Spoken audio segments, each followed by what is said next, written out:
Okay, guitar slingers. Today we're going to take it all the way back. Last time we went back as far as the Civil War and then back up through the 40s, 50s, 60s, and 70s. Now let's go back to the beginning of time. Within one note, in this case, since we're learning the G form, it's the G note.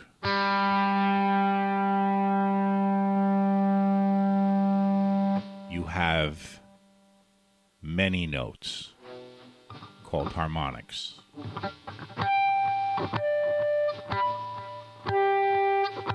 And so forth.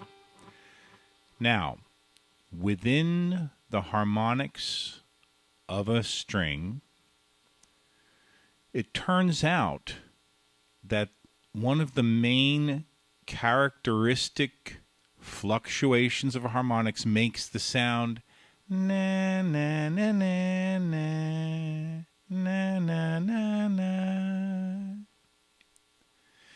And I'm not really set up to demonstrate that right now because we're doing something else, but the point being that you heard before what I just played, the three clear harmonics of this G string.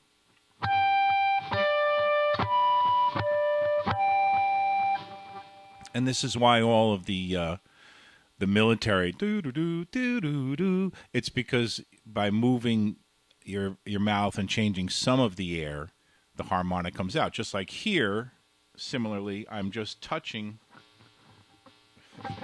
everything up. I'm just touching the top of the fret, right on the fret, lightly.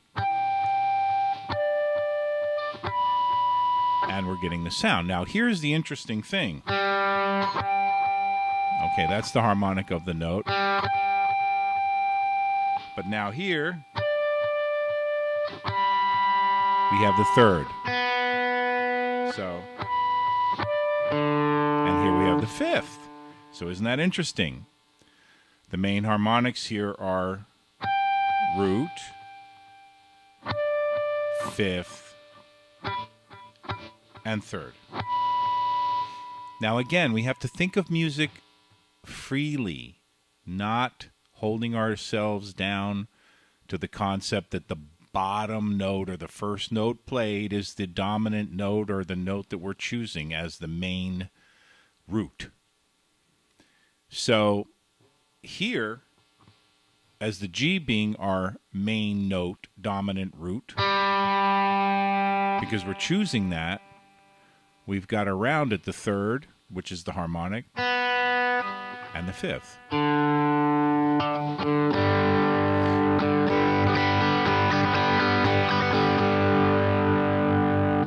And you can do so much with this up the neck. It's amazing when you're a total beginner. I mean, you could practically play almost any song you want. And very quickly, if you want to also have a minor chord, for those beginners who don't want to wait till later on in this course, you can make a minor chord with the three fingers here on the first three strings. And the root is on the top, which is a good way to start. It's a good way to start looking at the neck. So, you know, if you wanted to do like the song Moon Dance. You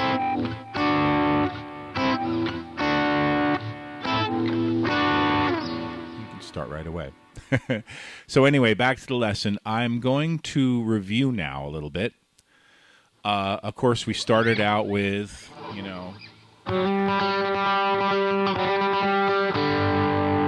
and Little Brown Jug we didn't do.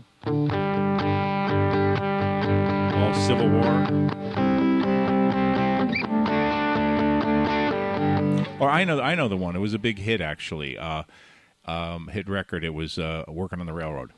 And the good thing about Working on the Railroad now is that was a swing a little bit. See, the other one was like, oh,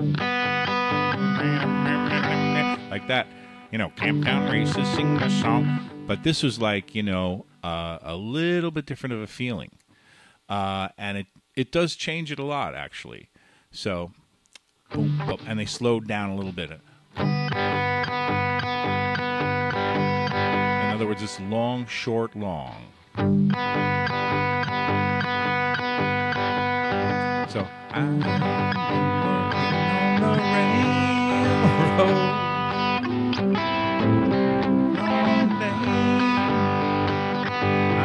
Speed it up. And so forth. So anyway, you can really and we're going to use that later on in the demonstration. Now, we're going to just again quickly review from this route.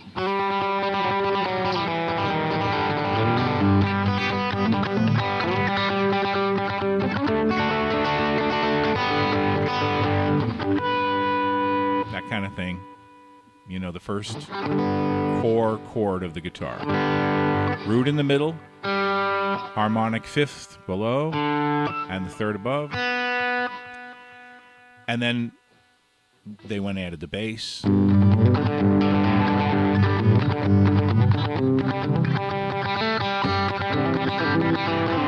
That's a weird flutter. Anyway, the next step was the A for the 60s.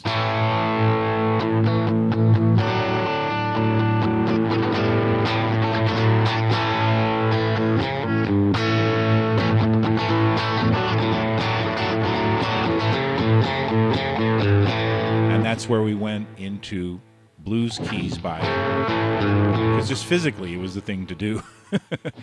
And then from there all the way on up to the E, where now 1972 let the low E take over, and instead of going, you know, 1, 2, 3 like we learned before, we just went ahead and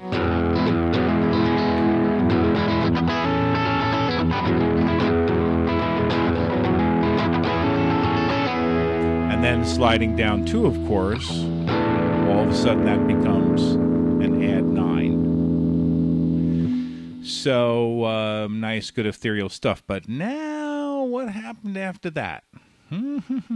Well, after that, an interesting thing happened. Rather than going back to your, you know, the old cowboy thing, and again, that rhythm is based on the horse.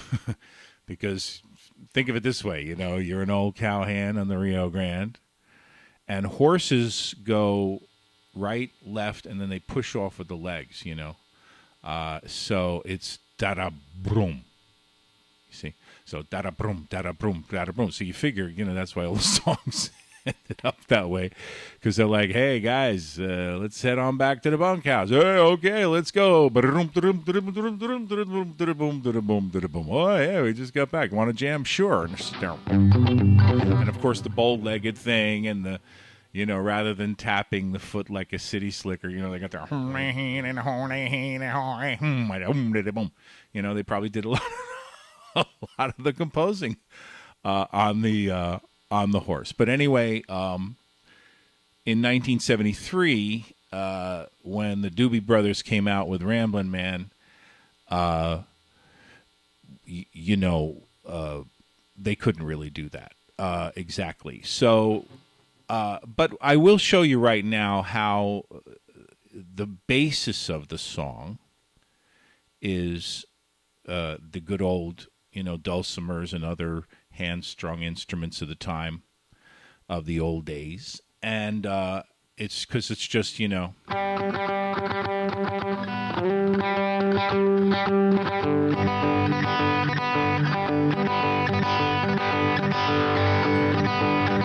does it go again? There you go. Trying to make a living and doing the best I can.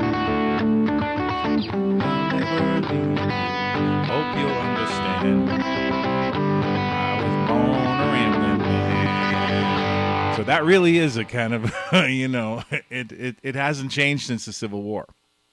You know, days. You know. I was born a rambling man.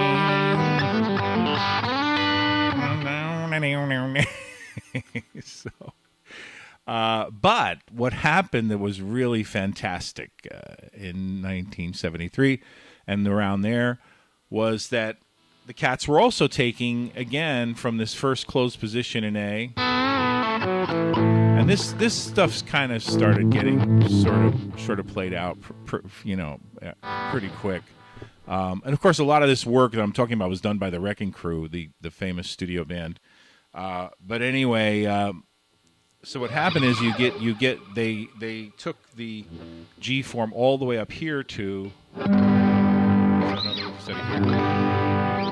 here, and now we got the closed position again, but in a place on the guitar where the sympathetic vibrations from the strings ring out, because the harmonics are right here. Remember?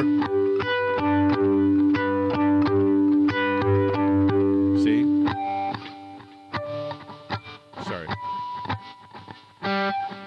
Sorry. My excuse is that I'm so upside down and backwards. In fact, I'm just used to watching the video playing and everything. So, but anyway, certainly every human being is prone to mistakes. There's no, there's no need for an excuse for that. But anyway, but it's do. So you see, and this is all ringing out when you start going. You can even hear those harmonics. You hear the demitones?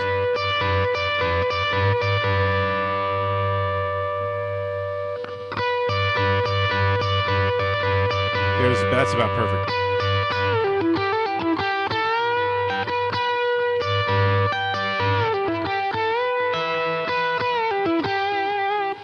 But anyway, sorry to get so deep into that so quick. That's pretty advanced. But anyway, back to the lesson. With Ramblin' Man, again, what they did, they took this hokey thing.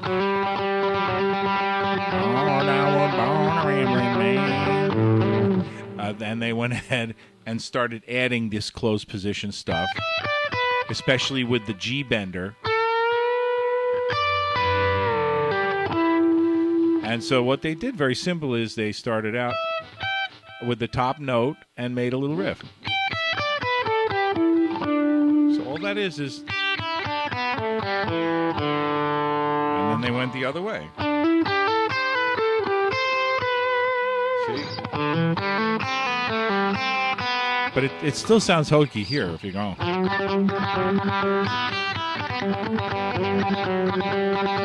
know?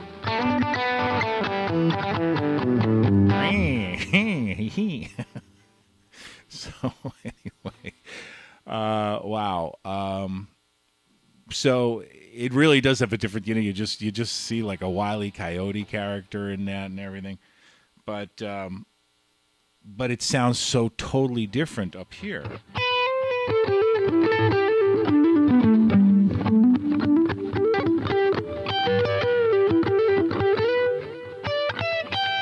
And that's how he did his solo, something like just going right up to 3/5.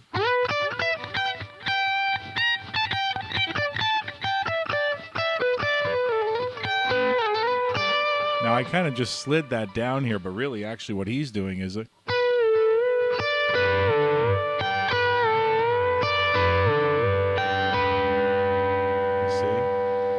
takes a lot of strength. Now, one of the things about the strength is that you use the other fingers on here, of course. You use all three.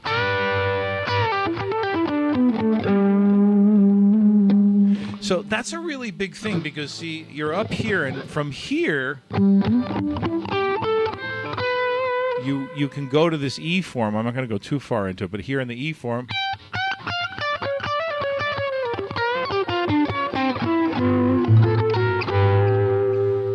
and then go back and forth.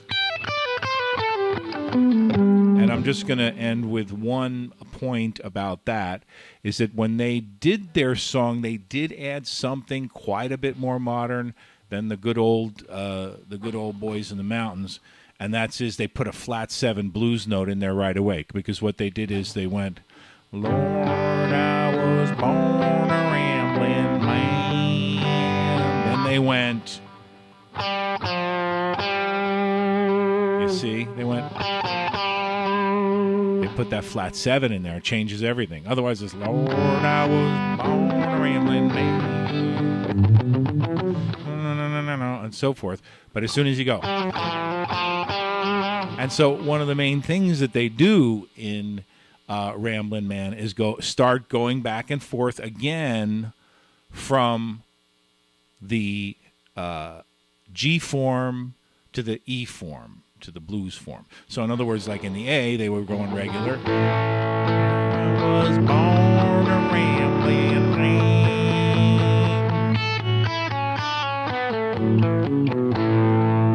It's just invariably, like I said, they're going to go. All right.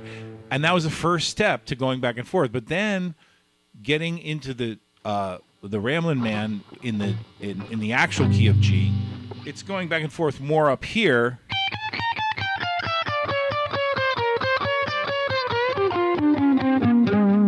And again.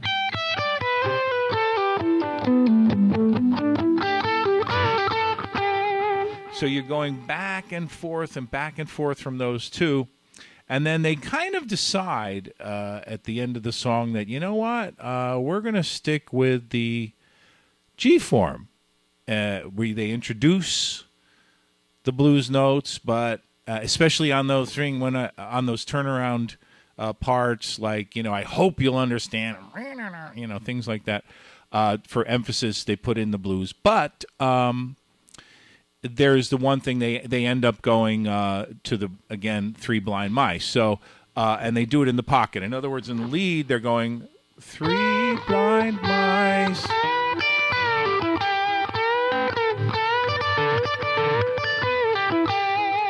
And then I think as they get going, they end up in the pocket here.